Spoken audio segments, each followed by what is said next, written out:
नमस्कार दोस्तों, welcome to this channel. आइए शुरू करते हैं आज का वीडियो। इस वीडियो में हम लोग देखेंगे संबंध और फलन। पहला जो चैप्टर है हमारा वही है रिलेशन एंड फंक्शंस।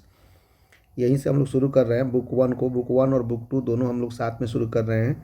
तो सबसे पहले हम लोग संबंध को समझ लेते हैं कि संबंध कहते किसको हैं। जैसे मान लीजिए कि यहाँ पे एक फंक्शंस दिया हुआ है ए, इसके अंतर्गत ए में सेट हैं 1 2 3 4 और बी में सेट्स हैं 2 3 4 5 6। तो यहाँ पे जो रिलेशंस बन रहा है, यानी रिलेशन मतलब संबंध ए से बी में आर का रिलेशंस बन रहा है 1 से 2 पहला रिलेशंस, फिर 2 से 3, फिर उसके बाद में 3 से 4, फिर 4 से 5। ये हमारा रोस्टर फॉर्म इसको बोलते हैं हम लोग। फिर उसके बाद में इसको हम लोग समुच्चय निर्माण रूप में भी, सेट बिल्डर फॉर्म में भी लिख सकते हैं। R is equal to X two B, यहाँ पे y is equal to X plus one. आप देख सकते हैं एक में एक जोड़ेंगे तो 2 हो जाएगा, 2 में एक जोड़ेंगे तो 3 हो जाएगा, 3 में एक जोड़ेंगे तो 4 हो जाएगा, 4 में एक जोड़ेंगे तो 5 हो जाएगा। तो यानी कि यहाँ पे r is equal to X Y, Y is equal to X plus one, जहाँ पे x a से बिलोंग करता है और y भी x से y जो है बिलोंग कर रहा है b से। इसको हम x माने और इसको भी y माने। तो इस तरह से हम लोग रिलेशन से यहाँ पे बना सकते हैं कि रिलेशन में क्या है। अब हम लोग आगे देखते हैं दूसरा एग्जाम्पल। यहाँ पे दूसरा एग्जाम्पल एक दिया हुआ है। पी में आपको पी के सेट्स हैं 1 2 3 4 और फिर पी के ही सेट्स है 1 2 3 4। पी को हम लोग x से डिनोट कर सकते हैं और पी को ही y से डिनोट कर सकते हैं। यानी कि यहाँ पे रिलेशन जो बन रहा है पी से पी पे बन रहा है। यहाँ पे y जो है नियम क्या दे दिया है, y हमेशा ग्रेटर देन x, या इसको हम लोग बोल सकते हैं x is less than y। तो 1 से जो जो 1 छोटा होगा, 1 से तो 1 छोटा नहीं है तो इसीलिए रिलेशंस नहीं बनेगा। तो 1 छोटा होगा 2 से तो 1 2 का रिलेशन बन गया। 1 छोटा है 3 से तो 1 3 का रिलेशन बन गया। 1 छोटा है 4 से तो 1 4 का रिलेशन बन गया। अब 2 से शुरू कर रहे हैं तो 2 1 से तो बड़ा है तो नहीं बनेगा, 2 2 से बड़ा है तो नहीं बनेगा, 2 3 से छोटा है तो निश्चित रूप से रिलेशन बन जाएगा। फिर 2 4 से छोटा है तो ये भी रिलेशंस बन जाएगा। 3 से शुरू करेंगे तो 3 1 से बड़ा है, 3 2 से बड़ा है, 3 3 से बराबर है, लेकिन 3 4 से छोटा है तो 3 4 से छोटा है तो ये रिलेशंस बन जाएगा। तो यानी कि इसको हम समुच्चय निर्माण विधि के रूप में लिखना चाहेंगे तो R equal to X Y. यहाँ पे क्या हो जाएगा, वाई जो है हमेशा एक्स से बड़ा है, जहाँ पे एक्स बिलोंग्स टू ए और वाई बिलोंग्स टू बी हो जाएगा। ये हमारा समुच्चय निर्माण रूप में हम लोग लिख सकते हैं। इस तरह से 2 तरीका है रिलेशंस को लिखने का, लिख सकते हैं। इसमें हम लोग 3 चीज़ जान रहे हैं जो कि 11th में हम लोग पढ़े थे, प्रांत, सहप्रांत और परिसर। प्रांत किसको बोलते हैं? प्रांत में वे सभी एलिमेंट जो पहले वाले जितने भी सेट्स हैं उसमें से जितने भी सेट्स का यदि इमेज बनता है यानी कि प्रतिबिंब बनता है उसको हम लोग बोलते हैं प्रांत। यानी कि यहाँ पे x के 1 2 3 एलिमेंट्स हैं, उन सभी एलिमेंट्स का यहाँ पे इमेज बन रहा है यानी कि प्रतिबिंब बन रहा है, इसीलिए यहाँ पे इस रिलेशंस के प्रांत हो जाएंगे आपको 1 2 3। सह प्रांत उसको बोलते हैं कि समुच्चय P के जितने भी एलिमेंट हैं उस सब को हम लोग बोलते हैं सह प्रांत। यानी कि y के जितने भी एलिमेंट हैं उसको हम लोग बोलेंगे सह प्रांत, यानी कि यहाँ पे 1 2 3 है, ये सभी हमारे सह प्रांत हो जाएंगे। और परिसर उसको बोलेंगे यहाँ पे y के जितने भी एलिमेंट है उसके यदि पूर्व प्रतिबिंब यानी कि प्री इमेज बन रहे हैं उन सभी को हम लोग बोलते हैं परिसर। यानी कि परिसर इसमें हो जाएंगे 2 3 4, इसको हम लोग परिसर बोलेंगे। अब हम लोग देख लेते हैं समुच्चय के संबंधों के प्रकार। कितने प्रकार के संबंध होते हैं? तो संबंध बेसिकली 4 प्रकार के होती है। पहला होता है स्वतुल्य संबंध जिसको हम लोग बोलते हैं इंग्लिश में रिफ्लेक्सिव रिलेशंस। दूसरा होता है सममित संबंध जिसको हम लोग बोलते हैं हम आपका सिमेट्रिक रिलेशंस। तीसरा होता है आपका संक्रामक संबंध जिसे हम लोग बोलते हैं ट्रांजिटिव रिलेशंस। और चौथा होता है तुल्यता संबंध जिसको हम लोग बोलते हैं इक्विवेलेंस रिलेशन। इस तरह से हम लोगों ने देख लिया यहाँ पे 4 प्रकार के संबंध होते हैं: स्वतुल्य संबंध, सममित संबंध, संक्रामक संबंध, तुल्यता संबंध। यानी कि reflexive relations, symmetric relations, transitive relations और इक्विवेलेंस रिलेशंस। अब 1 बाय 1 को हम लोग पढ़ते चलते हैं। सबसे पहला शुरू कर रहे हैं स्वतुल्य संबंध जिसको हम लोग बोलते हैं रिफ्लेक्सिव रिलेशंस। यहाँ पे दिया हुआ है ए सेट्स में 1 2 3 4 दिया हुआ है, फिर ए सेट्स में 1 2 3 4 दिया हुआ है। तो इसमें क्या है, स्वतुल्य, स्व मैंने अपना, तुल्य मैंने तुलना करना, यानी कि ए का ए से ही रिलेशंस बनना।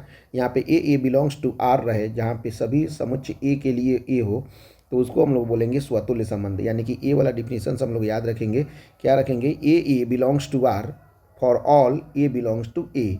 यानी कि ए यहाँ पे जो सेट्स है उन सभी में ए ही केवल रहेगा और ए का ए से ही रिलेशंस बनेगा, उसी को बोलेंगे हम लोग स्वतुल्य संबंध। यदि पूछता है एग्जाम में कि स्वतुल्य संबंध किसे कहते हैं, ए वाला डिफिनीशन हम दे सकते हैं। A belongs to R for all A belongs to A then it is called reflexive relation या स्वतुल्य संबंध। यहाँ पे देख लेते हैं, जैसे 1 का 1 से रिलेशंस बनना चाहिए तो है, 2 का 2 से रिलेशंस बनना चाहिए है, 3 का 3 से रिलेशन बनना चाहिए है, और 4 का 4 से रिलेशंस बनना चाहिए तो है। इतना तो मिनिमम होना चाहिए, इसके बाद में अगर कोई है तो भी चलेगा। जैसे ये 1 का 2 से बना है यहाँ पे, और यहाँ पे 2 का 4 से बना है, लेकिन ये 1 1 2 2 3 3 और 4 4 होना चाहिए। मिनिमम ये सभी एलिमेंट का स्वयं से स्वयं का रिलेशंस हो तो उसको हम लोग बोलेंगे स्वतुल्य संबंध। अब उसके बाद में एक एग्जाम्पल के तौर पे लिख लेते हैं, एक देख लेते हैं कि यहाँ पे सेट्स दिया हुआ है ए इक्वल टू 1 2 3 4 और आर का रिलेशंस बन रहा है ए से ए तक। तो यहाँ पे चेक करना है कि कौन स्वतुल्य है कौन स्वतुल्य नहीं है। तो सबसे पहले 1 2 3, तो सब में यहाँ पे देखो 1 1 1 2 1 3 2 2 2 3 दिया हुआ है, बट यहाँ पे देखिए 1 1 1 का 1 से रिलेशन होना चाहिए है, 2 का 2 से होना चाहिए तो यहाँ पे भी है, 3 का 3 से होना चाहिए, 3 3 है। तो निश्चित रूप से पहला जो है वह स्वतुल्य संबंध है। अब दूसरा नंबर देख लेते हैं आर में, यहाँ पे 1 1 तो है लेकिन 2 2 और 3 3 नहीं है, इसीलिए यह स्वतुल्य संबंध नहीं है। तीसरा में देखिए यहाँ पे भी 1 1 2 2 और 3 3 कोई नहीं है यहाँ पे, तो निश्चित रूप से ये स्वतुल्य संबंध नहीं है। अब हम लोग नेक्स्ट देखते हैं सममित संबंध। सममित संबंध को इंग्लिश में हम लोग बोलते हैं सिमेट्रिक रिलेशन। सममित संबंध को हम लोग क्या बोलते हैं, सिमेट्रिक रिलेशंस। सिमेट्रिक रिलेशंस में क्या होता है कि यहाँ पे स्पष्ट रूप से दिया हुआ है, इफ, यहाँ पे लिख सकते हैं हम लोग, if A B belongs to R then B A belongs to R for A B belongs to A. कहने का मतलब ये है कि ए और बी, ए बी अगर यहाँ पे रिलेशन से संबंध रखता है तो मतलब इसका उल्टा यानी कि बी ए भी संबंध रखता है। यहाँ पे दिया हुआ है 1 1, तो 1 1 का उल्टा तो 1 1 ही होगा। फिर यहाँ पे दिया हुआ है 2 1, 2 1 तो हुआ है, तो 2 1 का रिलेशंस में क्या होना चाहिए 1 2, तो देखिए 1 2 का भी रिलेशंस है यहाँ पे। फिर उसके बाद में 3 4, तो 3 4 दिया हुआ है तो 4 3 होना चाहिए, तो 4 3 यहाँ पे नहीं है, तो इसीलिए ये सममित संबंध नहीं है। यानी कि चेक कैसे करेंगे, यहाँ पे देखेंगे, यहाँ पे 1 1 है तो 1 1 का उल्टा 1 1 ही हो गया, तो ये तो हमेशा रहेगा सममित संबंध।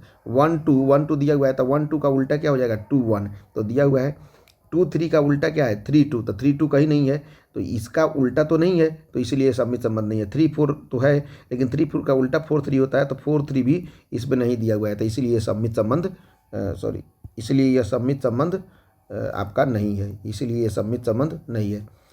अब उसके बाद में हम नेक्स्ट एक क्वेश्चन देख लेते हैं। यहाँ पे क्वेश्चन ए सेट दिया हुआ है 1 2 3 और हमें चेक करना है कि ये सममित है कि नहीं है। तो यहाँ पे देखिए सममित में क्या हो जाएगा, पहला रिलेशंस दिया हुआ है क्वेश्चन में 1 1, देखिए 1 1 का उल्टा 1 1 श्योर है, 1 2 दिया हुआ है तो 1 2 का उल्टा 2 1 कहीं भी नहीं है, तो इसीलिए ये इसका उल्टा नहीं होने के कारण ये सममित संबंध नहीं है। आगे चेक करने की जरूरत भी नहीं है, यहीं पे हम लोग देख लिया कि 1 2 का उल्टा 2 1 नहीं है, तो ये सममित संबंध नहीं है।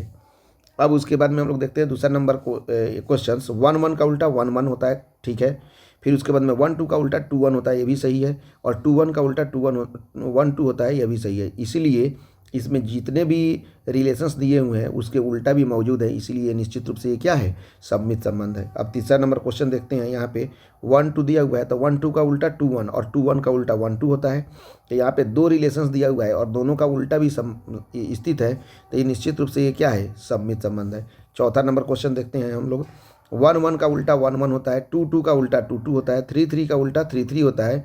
यहाँ पे दिया हुआ है 1 2 का उल्टा क्या हो जाएगा 2 1, तो 1 2 का उल्टा 2 1 तो यहाँ पे कहीं नहीं दिया हुआ है, तो इसका उल्टा मौजूद नहीं है, इसीलिए ये स्वतुल्य नहीं है। स्वतुल्य तो है, क्योंकि स्वतुल्य इसलिए है कि यहाँ पे 1 1 2 2 और 3 3 दिया हुआ है, बट सममित इसलिए नहीं है क्योंकि 1 2 का उल्टा 2 1 यहाँ पे नहीं दिया हुआ है, इसलिए ये सममित नहीं है। अब हम लोग नेक्स्ट क्वेश्चन 5वां नंबर दिया हुआ है, आर का रिलेशंस 1 1, फिर उसके बाद में देखिए 2 2 और 3 3, मैंने तीनों दिया हुआ है। अब और हमारे पास में ए इजिकल टू दिया हुआ था 1 2 3, तो निश्चित रूप से 1 1 2 2 3 3 स्वयं का स्वयं से रिलेशन है, तो ये तो स्वतुल्य होगा, इसमें कोई दिक्कत नहीं है। अब देखना है 1 2 का उल्टा 2 1 दिया हुआ है, ठीक है, 2 1 का उल्टा 1 2 हो ही जाएगा, 2 3 का उल्टा 3 2, 3 3 का उल्टा 2 3, तो निश्चित रूप से यहाँ पे जितने एलिमेंट दिया हुआ है उसका उल्टा भी मौजूद है, इसीलिए ये क्या हो जाएगा सममित भी है। यह पूरा रिलेशन स्वतुल्य भी है और सममित भी है दिए हुए मैंने सेट्स के लिए। और छठा नंबर क्वेश्चन दिया हुआ है आपका 2 2, छठा नंबर क्वेश्चन दिया हुआ है आपका 2 2, छठा नंबर क्वेश्चन दिया हुआ है आपका 2 2 3 3 1 2 और 2 1, तो देखिए 2 2 और 3 3 तो दिया हुआ है, लेकिन 1 1 नहीं दिया हुआ है। 2 2 का उल्टा 2 2, 3 3 का उल्टा 3 3 होता है, लेकिन 1 1 का उल्टा 1 1 दिया ही नहीं है। तो निश्चित रूप से क्या हो जाएगा, ये स्वतुल्य नहीं होगा। यहाँ पे 1 2 का उल्टा 2 1 और 2 1 का उल्टा 1 2 दिया हुआ है, तो निश्चित रूप से ये सममित तो है लेकिन स्वतुल्य नहीं है। इसीलिए हम लोग ये सारे क्वेश्चन 6 क्वेश्चन देख लिए। अब हम लोग आते हैं ट्रांजिटिव यानी कि संक्रामक संबंध किसे कहते हैं, इसको हम लोग देख लेते हैं। संक्रामक संबंध में कुछ नहीं है कि यहाँ पे दिया हुआ है यदि A B belongs to R and B C belongs to R, तो निश्चित रूप से A C belongs to R होगा, जो कि A B C belongs to A होगा। यहाँ पे सिंपली हम बता दे रहे हैं कि A B belongs to R यानी कि और बी सी, यहाँ पे बी से खत्म होगा और बी से ही शुरुआत होगा, तो निश्चित रूप से A C belongs to R होगा। एग्जाम्पल के तौर पे हम लोग देखेंगे तो और क्लियर हो जाएगा। तो यहाँ पे जैसे एग्जाम्पल नंबर दिया हुआ है, ए एलिमेंट है ए 1 2 3, वहीं पिछला वाला एग्जाम्पल को ही हम लोगों ने ले लिया है, जहाँ पे आर रिलेशन जो होगा ए टू ए संबंध स्थापित करेगा। यहाँ पे रिलेशंस दिया हुआ है 1 1 1 2 2, देखो यहाँ पे हम करेंगे 1 1 दिया हुआ है, तो 1 से शुरुआत देखेंगे कि कहाँ पे है। 1 से शुरुआत यहाँ पे है, तो 1 1 को हम लोग कॉमन कर लिए। यहाँ पे जैसे कि समझाया गया 1 1 कॉमन हो गया, तो मिला क्या 1 2, तो 1 2 यहाँ पे दिया हुआ है 1 2, तो निश्चित रूप से ये ओके है। फिर उसके बाद में शुरू करेंगे यहाँ पे 1 1 2 का 2 से जो शुरुआत होगा वो, तो 2 2 दिया हुआ है, तो 2 2 कॉमन हो गया, तो 1 2 दिया हुआ है। अब हम लोग आगे देखते हैं, यहाँ पे जैसे दिया हुआ है, फिर उसके बाद में ये तो दोनों ओके हो गया। 1 2 का 1 3 से हम देखेंगे, तो 1 3, तो 3 से शुरुआत देखेंगे, तो 1 3 3 3 दिया हुआ है, तो 1 3 ऑलरेडी दिया हुआ है। तो यानी कि जितने भी एलिमेंट है उसको हम लोग कंपेयर कर रहे हैं, तो ये सभी सही है, तो निश्चित रूप से ये संक्रामक संबंध है। हम लोग चेक करेंगे, देखिए 1 1 1 से शुरू हो रहा है, तो उसको चेक कर लेंगे, दोनों को कॉमन कर लेंगे, तो 1 2 दिया हुआ है। फिर यहाँ पे 1 1 1 1 भी करेगा, तो 1 1 कॉमन हो गया, तो 1 3 दिया हुआ है, तो ये भी ठीक है। 1 2 का शुरू करेंगे, तो 2 2 कॉमन हो गया, तो 1 2 दिया हुआ है, 1 2 दिया हुआ है, ये भी ठीक है। तो यहाँ पे 3 से करेंगे, 1 3 से 1 3 3 कॉमन हो गया, तो 1 3 ऑलरेडी दिया हुआ है, तो इसलिए संक्रामक संबंध है। अब हम लोग नेक्स्ट देख, यहाँ पे देख लिए दूसरा नंबर क्वेश्चन है आर इजकल टू 1 1 1 2 और ये 2 1, तो यहाँ पे 1 1 से शुरुआत करेंगे, तो 1 1 का 1 2 से, तो 1 1 कॉमन हो गया, तो 1 2 दिया हुआ है, तो ये सही है।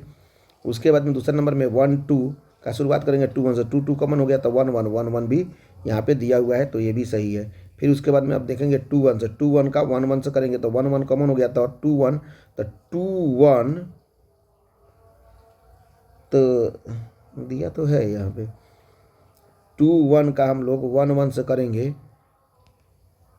तो यहाँ पे तो देखिए यहाँ पे 1 1 है, 2 2 2 1 तो दिया हुआ है, 2 1 तो दिया हुआ है, बट यहाँ पे नेक्स्ट यदि देखते हैं 4 नंबर में, मैंने 2 1 का 1 2 से करते हैं, तो 1 1 कॉमन हो गया, तो इसे जो रिलेशन बनेगा 2 2 कहीं नहीं दिया हुआ है, इसलिए ये संक्रामक नहीं है, ये तो दिया हुआ है। उसके बाद में तीसरा नंबर क्वेश्चन देखते हैं 1 2 2 1, तो 1 2 तो 2 2 कॉमन हो जाएगा, तो 1 1 नहीं दिया हुआ है कहीं भी, तो निश्चित रूप से ये स्वतुल्य नहीं है और सम्मित भी नहीं है। सम्मित है लेकिन संक्रामक नहीं है। सम्मित इसलिए है कि 1 2 का उल्टा 2 1 दिया हुआ है, 2 1 का उल्टा 1 2 दिया हुआ है, तो इसलिए सम्मित है। स्वतुल्य इसलिए नहीं है क्योंकि यहाँ पे 1 1 2 2 और 3 3 नहीं दिया हुआ है, इसलिए स्वतुल्य भी नहीं है। लेकिन संक्रामक भी नहीं है क्योंकि 1 2 और 2 1, तो यहाँ पे 2 2 कॉमन हो गया, तो 1 1 भी नहीं दिया हुआ है, इसलिए ये संक्रामक भी नहीं है। अब हम लोग नेक्स्ट क्वेश्चन देखते हैं।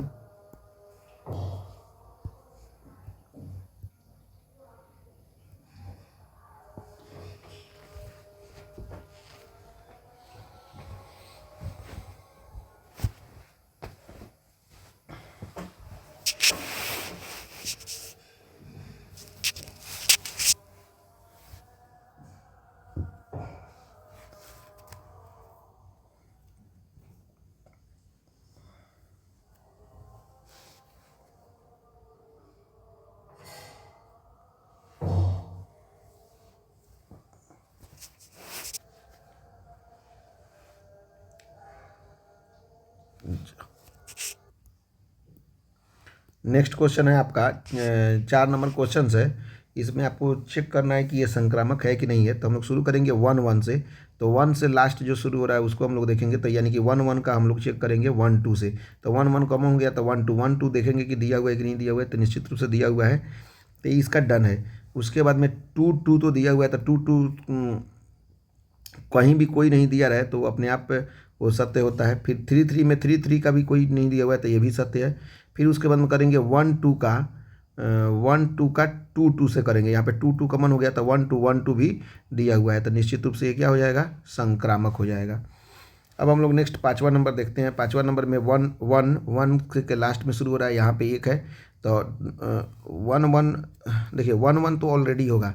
और देखिए 1 1 का यदि हम 1 2 से भी करेंगे तो 1 1 कॉमन हो जाएगा, तो 1 2 ऑलरेडी दिया रहेगा, तो इसमें कोई दिक्कत नहीं है। अब हम 1 2 का करेंगे 2 1 से करेंगे तो 2 2 कॉमन हो गया, यहाँ पे 1 1 बचा तो 1 1 दिया हुआ है, कोई दिक्कत नहीं है। अब इसके बाद में देखिए 2 2 3 3 चेक करने की जरूरत नहीं है, क्योंकि इसका किसी से भी रिलेशन बनेगा तो आ जाएगा। अब उसके बाद में हम लोग चेक करेंगे 2 1 का किससे, तो 2 1 का 1 2 से कर लेते हैं, चूँकि 1 1 से करेंगे तो हो जाएगा, लेकिन 2 1 का 1 2 से करेंगे, मैंने 1 1 2 2 3 3 से चेक करने की जरूरत नहीं है, ठीक है कि नहीं। तो डायरेक्ट 2 1 का किससे करेंगे, 2 1 का करेंगे 1 2 से, तो 1 1 कॉमन हो गया, तो 2 2 ऑलरेडी दिया हुआ है, तो ये सही है। फिर उसके बाद में 2 3 का किससे करेंगे, 2 3 का 3 3 से करने की जरूरत नहीं है, क्योंकि ये ऑलरेडी सही होगा, तो 3 2 से करेंगे तो 3 3 कॉमन हो गया, तो 2 2 आ गया, तो ये भी दिया हुआ है, सत्य है। 2 2 तो ऑलरेडी दिया हुआ है। फिर उसके बाद में हम लोग 1 2 का कर रहे हैं, 1 2 का किससे 2 3 से कर सकते हैं, ठीक है, 2 3 से, तो 2 2 कॉमन हो गया, 1 3 कहीं नहीं दिया हुआ है, तो इसलिए संक्रामक नहीं है। नियम हम बता दे रहे हैं एक बार फिर से कि जब हम लोग को संक्रामक चेक करने के लिए जो इक्वल होगा, वो यानी कि 1 1 2 2 3 3, इसको चेक करने की जरूरत नहीं है। और 1 2 लास्ट में 2 2 आ रहा है तो उसे चेक करने की जरूरत नहीं है, लेकिन 2 1 से चेक कर लीजिए और 2 3 से चेक कर लीजिए। फिर उसके बाद में 2 1 से कर रहे हैं तो 1 1 से करने की जरूरत नहीं है, लेकिन 1 2 से कर सकते हैं। 2 3 का आप 3 3 से नहीं कीजिएगा, लेकिन 3 2 से कर सकते हैं। 3 2 का 2 2 से नहीं कीजिएगा, लेकिन 2 1 से कर सकते हैं। इस तरह से हम लोगों ने देख लिया। अब हम लोग नेक्स्ट देख रहे हैं। नेक्स्ट क्वेश्चन एक देख लेते हैं, 6ठा नंबर। इसमें दिया हुआ है रिलेशन आर, यहाँ पे हम लोग चेक करना है 2 2, तो 2 2 को संक्रामक के लिए चेक करने की जरूरत नहीं है, 3 3 को चेक करने की जरूरत नहीं है, 1 2 का 2 2 से चेक करने की जरूरत नहीं है, 2 1 से जरूरत है, तो 1 2 का 2 1 से हम चेक किए तो 2 2 कॉमन हो गया, तो 1 1 ऑलरेडी यहाँ पे कहीं नहीं दिया हुआ है, तो निश्चित रूप से ये संक्रामक नहीं है, अब आगे चेक करने की जरूरत ही नहीं है। नेक्स्ट क्वेश्चन दिया हुआ है 2 2, तो 2 2 को संक्रामक के लिए चेक करने की जरूरत नहीं है, 3 3 से चेक करने की जरूरत नहीं है, 1 2 का आपको 2 2 से भी चेक करने की जरूरत नहीं है, और सिंगल 1 2 दिया हुआ है तो निश्चित रूप से संक्रामक होता ही है, तो इसीलिए ऑलरेडी ये सभी माने संक्रामक को सिद्ध कर रहा है, इसलिए ये संक्रामक है। अब हम लोग नेक्स्ट उदाहरण से शुरू कर रहे हैं क्वेश्चंस। उदाहरण नंबर 1 आपके एनसीईआरटी बुक का पहला उदाहरण दिया हुआ है। क्वेश्चन है, ठीक से पढ़िए। मान लीजिए कि ए किसी बालक के स्कूल के सभी विद्यार्थियों का समुच्चय है, मतलब ए में जो है बालकों का समुच्चय है, माने B1 B2 B3, और कितने हैं वो पता नहीं है, बट ये जो है समुच्चय वो बालकों का समुच्चय है। दर्शाइए कि आर जो रिलेशंस जो बन रहा है वो ए से बी में ए बी की बहन है, ए जो है बी की बहन है, द्वारा प्रदत्त संबंध एक रिक्त संबंध है, तथा आर डैश दिया हुआ है। मैंने पहला क्वेश्चन जो आपका है ए और ए है, तो ये दोनों बालकों का समूह है, तो इसमें बताना है कि ए का ए से संबंध जो बन रहा है, ए बी का संबंध जो बन रहा है, ए बी की बहन है, द्वारा प्रदत्त संबंध एक रिक्त संबंध है, तो इसको एक क्वेश्चन ये हो गया। तथा दूसरा क्वेश्चन दिया हुआ है कि आर डैश इक्वल टू ए तथा बी की ऊंचाइयों का अंतर 3 मीटर से कम है, ये करना है। द्वारा प्रदत्त संबंध एक सार्वत्रिक संबंध है, मतलब कि क्या बोलते हैं उसको, इक्विवेलेंस रिलेशंस है। 2 क्वेश्चन यहाँ पे दिया हुआ है, यहाँ से यहाँ तक एक क्वेश्चन हुआ, और पहला क्वेश्चन ये हुआ दर्शाना है कि ए बी की बहन है। तो सबसे पहले हम लोग देख लेते हैं कि यहाँ पे ए में जो दिया हुआ है B1 B2 B2 B3 and dot dot ऐसे करके दिया हुआ है, तो ए क्रॉस ए का जो रिलेशंस बनेगा, यहाँ पे भी ए का ए से ही रिलेशंस बनना है, तो B1 का B1 से, B1 का B2 से, B1 का B3 से, एंड सो ऑन। फिर B2 का B1 से, B2 का B2 से, B2 का B3 से, एंड सो ऑन। B3 का B1 से, B3 का B2 से, B3 का B3 से, एंड इसका बहुत सारा रिलेशंस बन सकता है। लेकिन कहने का बात यह है कि दिया हुआ है कि B1 की बहन है, ऐसे मैंने ए बी की बहन है, मतलब B1 की बहन कैसे हो सकती है, क्योंकि सभी जब वो जो विद्यालय है वो केवल स्कूल में केवल लड़के पढ़ रहे हैं, तो लड़के पढ़ रहे हैं तो B1 की बहन कभी नहीं हो सकती है, B1 की बहन नहीं होगी, तो इसीलिए दिया हुआ संबंध हमेशा क्या होगा, रिक्त संबंध हो गया, तो R इक्वल टू 5। यानी कि हम लोग बोल सकते हैं कि जब ये पूरा लड़के हैं, तो निश्चित रूप से इसमें कोई भी लड़की नहीं है तो निश्चित रूप से ए बी का कोई भी बहन होगा ही नहीं। तो इसीलिए ये पूरा तरह से रिक्त समुच्चय होगा और कुछ नहीं। पहला का आंसर हम लोग यहाँ पे लिख लिए। अब दूसरा क्वेश्चन, इसका जवाब यहाँ पे दिया हुआ है कि R dash equal to A B. A और बी की ऊंचाइयों का अंतर 3 मीटर से कम है। 1 मीटर में लगभग होता है 3 फीट, 1 मीटर में 3 फीट होता है। और इसका 3 मीटर इजकल टू कितना हो जाएगा, 3 × 3 इजकल टू 9 फीट। किसी भी व्यक्ति का जो हाइट होता है वो 9 फीट से कम ही होता है। तो निश्चित रूप से हम लोग बोल सकते हैं are dash equal to A×A। तो ये सार्वत्रिक संबंध हुआ कि नहीं, दो स्टूडेंट की ऊंचाइयों का अंतर 3 मीटर से कम ही होना चाहिए, इसीलिए ये सार्वत्रिक संबंध है। तो इस तरह से हम लोगों ने ये दोनों देख लिया, दोनों क्वेश्चंस को बना लिया। अब हम लोग एक कॉन्सेप्ट को समझ लेते हैं कि तुल्यता संबंध कहते किसको हैं।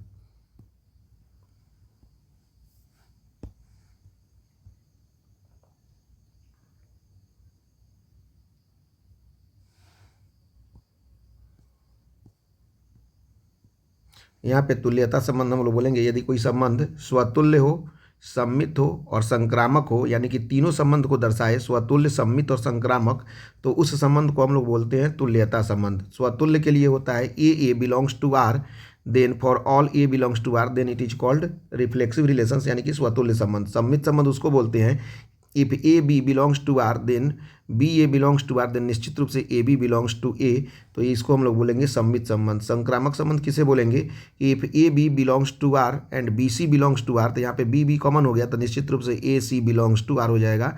For A B C belongs to A, तो निश्चित रूप से संक्रामक संबंध हो गया। तो इसलिए हम लोगों ने देख लिया कि तुल्यता संबंध को होने के लिए स्वतुल्य होना चाहिए, सम्मित होना चाहिए और संक्रामक होना चाहिए। अब हम लोग नेक्स्ट क्वेश्चन देखते। दूसरा क्वेश्चन दिया हुआ है कि मान लीजिए कि टी किसी समतल में स्थित समस्त त्रिभुजों का एक समुच्चय है। ये त्रिभुज का एक समुच्चय है। समुच्चय टी में आर T1 T2 जो है T1 T2 के सर्वांगसम है, एक संबंध है। सिद्ध कीजिए कि आर एक तुल्यता संबंध है। तो यहाँ पे हमको चेक करना है, तो हम लोग चेक कर रहे हैं। सबसे पहले स्वतुल्य संबंध देखिए, पहला संबंध में होता है ए का स्वयं का ही जो होता है से संबंधित होता है, तो उसको हम लोग स्वतुल्य बोलते हैं। तो स्वतुल्य यहाँ पे T1 T दिया हुआ है, दो दिया हुआ है, त्रिभुज का एक समुच्चय है। तो मान लेते हैं कि T1 T1 के सर्वांगसम है। तो मान लीजिए कोई एक त्रिभुज है, वो स्वयं का तो सर्वांगसम होगा ही होगा। तो कह सकते हैं हम लोग T1 T1 belongs to are. निश्चित रूप से ये आर एक स्वतुल्य संबंध है, क्योंकि जो एक त्रिभुज होगा, मान लीजिए कि एक मिनट, मान लीजिए कि यहाँ पे हम एक त्रिभुज बनाया। ये त्रिभुज स्वयं का तो ये सर्वांगसम तो होगा ही, ये स्वयं का सर्वांगसम है, ये भी स्वयं का सर्वांगसम है। तो इसलिए हम बोल सकते हैं कि आर एक स्वतुल्य संबंध है। अब सम्मित संबंध को हम लोग देखते हैं। सम्मित संबंध में क्या बोले थे कि ए बी से रिलेटेड होगा तो बी ए से भी रिलेटेड होगा, यानी कि T1 T2 belongs to are, मैंने T1 T2 के सर्वांगसम है, तो निश्चित रूप से T2 भी T1 के सर्वांगसम होगा। तो इसी को हम लोग बोलते हैं T1, इसको बोल देते हैं T2। तो T1 T2 के सर्वांगसम है तो T2 भी T1 के सर्वांगसम होगा। तो बोल सकते हैं T1 और T2 T1 belongs to R, तो निश्चित रूप से आर एक सम्मित संबंध है। अब उसके बाद में इसका संक्रामक संबंध को हम लोग यहाँ पे संक्रामक संबंध मतलब यदि T1 T2 belongs to are, यहाँ पे T2 कॉमन हो जाएगा तथा T2 T3 belongs to R, then निश्चित रूप से T1 T3 belongs to are होना चाहिए। ये नियम है। तो हम लोग देख लेते हैं T1 T2 के सर्वांगसम है तथा T2 T3 के सर्वांगसम है। T1 T2 के सर्वांगसम है, T2 T3 के सर्वांगसम है, तो T2 T2 दोनों तो बराबर हो गया। तो T1 T2 तथा T3 तीनों सर्वांगसम हो जाएंगे। तो हम कह सकते हैं कि T1 T3 के सर्वांगसम होगा, T1 T3 belongs to R, इसलिए आर एक संक्रामक संबंध है। इस तरह से हम लोगों ने सिद्ध कर दिया। अब हम लोग नेक्स्ट उदाहरण नंबर 3 देखते हैं। उदाहरण नंबर 3 दिया हुआ है, मान लीजिए कि एल किसी समतल में स्थित समस्त रेखाओं का एक समुच्चय है। आर जो दिया हुआ है वह एक समतल में स्थित समस्त रेखाओं का समुच्चय है। यहाँ पे आर इजकल टू दिया हुआ है L1 L2 पर लंब स्थित है। समुच्चय एल में परिभाषित संबंध है। सिद्ध करना है कि आर पर सम्मित संबंध है, किंतु यह न तो स्वतुल्य है और ना ही संक्रामक है, ये सिद्ध करना है। तो सबसे पहले हम लोग स्वतुल्य सिद्ध करते हैं। तो स्वतुल्य ये हो जाएगा कि L1 पर लंब नहीं हो सकता है, माने स्वयं पर कैसे लंब हो सकता है, यानी कि L1 does not belongs to R, तो इसीलिए R1 स्वतुल्य संबंध नहीं है।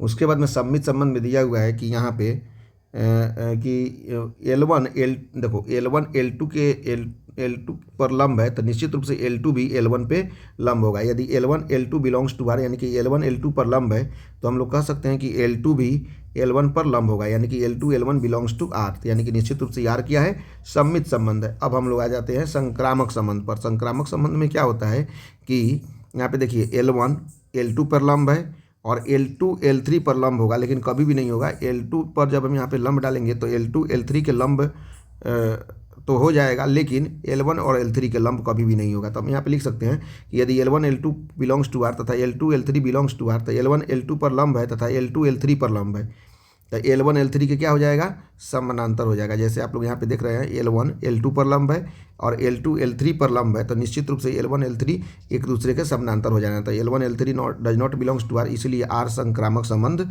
नहीं है, R संक्रामक संबंध नहीं है। तो इस तरह से हम लोगों ने देख लिया कि यहाँ पे ये सम्मित संबंध तो है लेकिन संक्रामक संबंध भी नहीं है, और साथ साथ में स्वतुल्य संबंध भी नहीं है। इस तरह से हम लोग इसको हम लोगों ने देख लिया। अब नेक्स्ट क्वेश्चन, उदाहरण नंबर 4 दिया हुआ है, सिद्ध कीजिए कि समुच्चय 1 2 3 में R इक्वल टू 1 2 2 2 3 3 1 2 2 3 द्वारा प्रदत्त संबंध स्वतुल्य है, परंतु न तो सम्मित है और न ही संक्रामक है। तो फिर से हम लोगों को वहीं स्वतुल्य, सम्मित और संक्रामक लिखना है। तो सबसे पहले R देख लेते हैं। 1 1 2 2 3 3 1 2 2 3 दिया हुआ है और हमारे पास में 1 2 3 दिया हुआ है। तो सबसे पहले चेक करेंगे, यहाँ पे 1 1 दिया हुआ है, 2 2 दिया हुआ है, 3 3 दिया हुआ है। तो निश्चित रूप से यहाँ पे 1 2 3 स्वयं का स्वयं से रिलेशन ऑलरेडी 1 1 2 2 3 3 है, तो ये स्वतुल्य संबंध तो है, इसमें कोई दो राय नहीं है। अब उसके बाद में सम्मित के लिए चेक करते हैं। तो 1 1 का चेक करने की जरूरत नहीं है, 2 2 का चेक करने की जरूरत नहीं है, 3 3 का चेक करने की जरूरत नहीं है, 1 2 का चेक करने का, तो 1 2 का उल्टा 2 1, 1 2 का उल्टा 2 1 नहीं दिया हुआ है, तो यहीं पे आगे चेक करने की जरूरत नहीं है। तो जब 1 2 का उल्टा 2 1 नहीं दिया हुआ है तो निश्चित रूप से यह सम्मित संबंध नहीं है। उसके बाद में हम लोग संक्रामक के लिए चेक करते हैं। तो ये 1 1 2 2 और 3 को चेक करने की जरूरत नहीं है, 1 2 को 2 2 से चेक करने की जरूरत नहीं है, 1 2 का 2 3 से चेक करने की जरूरत है। 1 2 का 2 3 से चेक किया तो 2 2 तो कॉमन हो गया, तो 1 3 देखेंगे कि 1 3 जो दिया है कि नहीं दिया हुआ है, तो 1 3 कहीं नहीं दिया हुआ है, तो 1 3 नहीं दिया हुआ है, तो निश्चित रूप से ये संक्रामक संबंध नहीं है।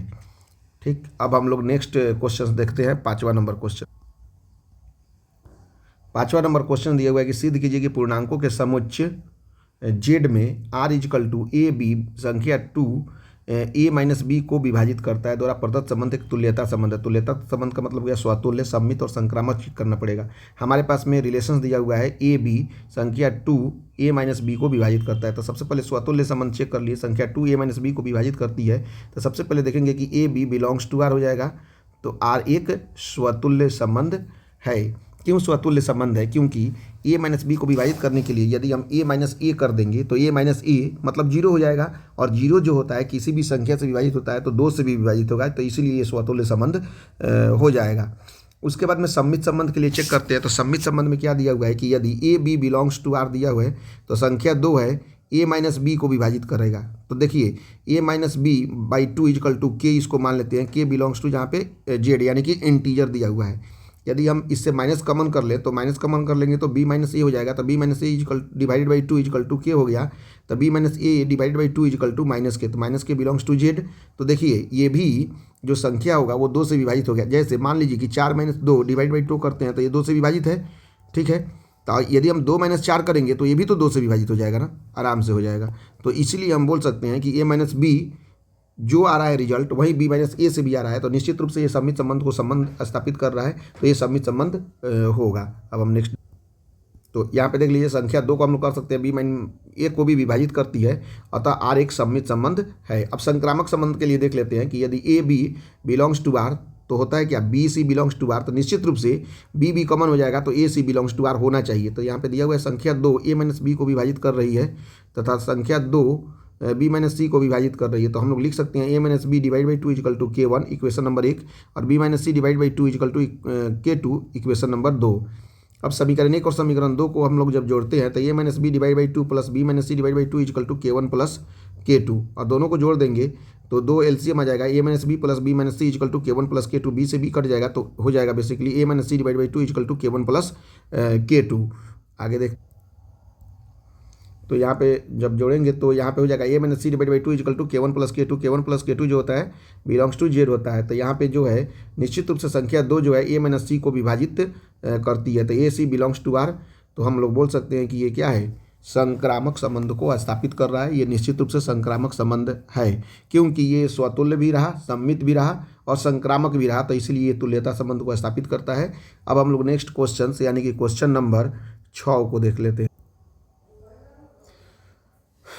उदाहरण नंबर 6 दिया हुआ है कि मान लीजिए कि ए 1 2 3 4 5 6 7 में आर इजिकल टू रिलेशंस दिया हुआ है, मैंने सेट्स तो दिया हुआ है 1 से लेकर 7 तक, और इसमें रिलेशंस बनाया है A B belongs to A B दोनों ही या तो विषम है या सम है। ये आपको बताना है कि दोनों विषम है या सम है। द्वारा प्रदत्त परिभाषित संबंध परिभाषित एक संबंध है। सिद्ध क्या करना है, सिद्ध कीजिए कि यार एक तुल्यता संबंध है। आपको दिया हुआ है रिलेशंस ए और बी दोनों ही या तो विषम है या सम है, द्वारा प्रतिभाषित संबंध है, तो हमको इसके तुल्यता को सिद्ध करना है। साथ ही पहला क्वेश्चन से हो गया, मैंने 6 का पहला क्वेश्चन में ये हो गया। साथ ही सिद्ध कीजिए कि उप समुच्चय यहाँ पे दिया हुआ है, उसका उप समुच्चय 1 3 5 7 के सभी अवयव एक दूसरे से संबंधित हैं, ये चेक करना है। और फिर चेक करना है और उप समुच्चय 2 4 6 के सभी अवयव एक दूसरे से संबंधित हैं, ये भी चेक करना है। परंतु उप समुच्चय 1 3 5 7 का कोई भी अवयव उप समुच्चय 2 4 6 के किसी भी अवयव से संबंधित नहीं है। इसमें बहुत सारा क्वेश्चन है, बारी बारी से हम लोग इसको डिकोड करने की कोशिश करते हैं हम लोग।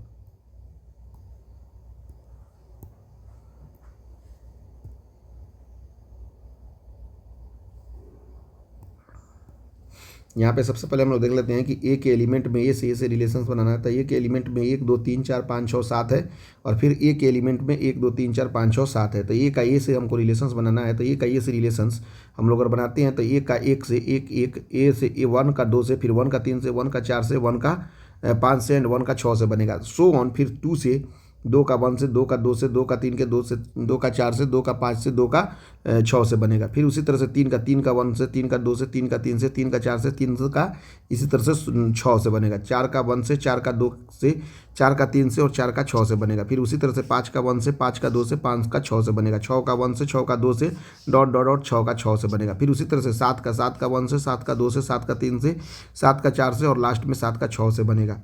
ये रिलेशंस हो गए हमारे। तो सबसे पहले हम देख लेते हैं स्वतुल्य संबंध के लिए। यहाँ पे देखेंगे कि स्वतुल्य संबंध R इक्वल टू 1 1 2 2 3 3 4 4 5 5 6 6 7 7, ये तो दिया हुआ है डायरेक्ट।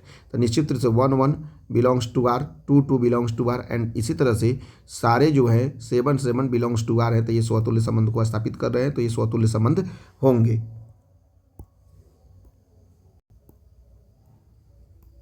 यहाँ पे अब संक्रामक के पहले हम लोग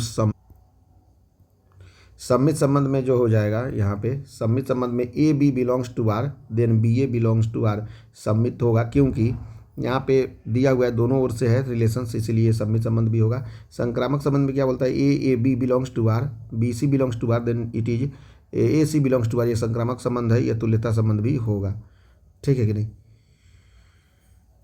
हाँ, इस तरह से हम लोग देखते हैं। लेट बी में दिया हुआ है 1 3 5 7, तो 1 3 1 5 1 7 एक दूसरे से संबंधित है। ये भी दोनों विषम है, देख सकते हैं 1 3 दोनों एक दूसरे से संबंधित है, 1 5 भी संबंधित है, 1 7 भी संबंधित है, इसीलिए आपका दोनों एक दूसरे से संबंधित होने के कारण ये विषम है। अब देते हैं 2 4 6, तो 2 का 4 से, 4 का 6 से और 2 का 6 से निश्चित रूप से बोल सकते हैं कि एक दूसरे से संबंधित है, ये दोनों भी सम है। यहाँ पे देख लीजिए, परंतु b इक्वल टू 1 3 5 7 का कोई भी अवयव 2 4 6 के किसी भी अवयव से संबंधित नहीं हो सकता है। क्यों? क्योंकि b 1 2 3 5 7 के अवयव विषम है, जबकि 2 4 6 के अवयव सम है। इसलिए 1 2 3 4 ये सम एवं विषम के संगत समूह हैं। इस तरह से हम लोगों ने 6 नंबर एग्जाम्पल भी देख लिया। अब हम लोग नेक्स्ट क्लास में 1.1 के एग्जाम्पल को देखेंगे। Thank you very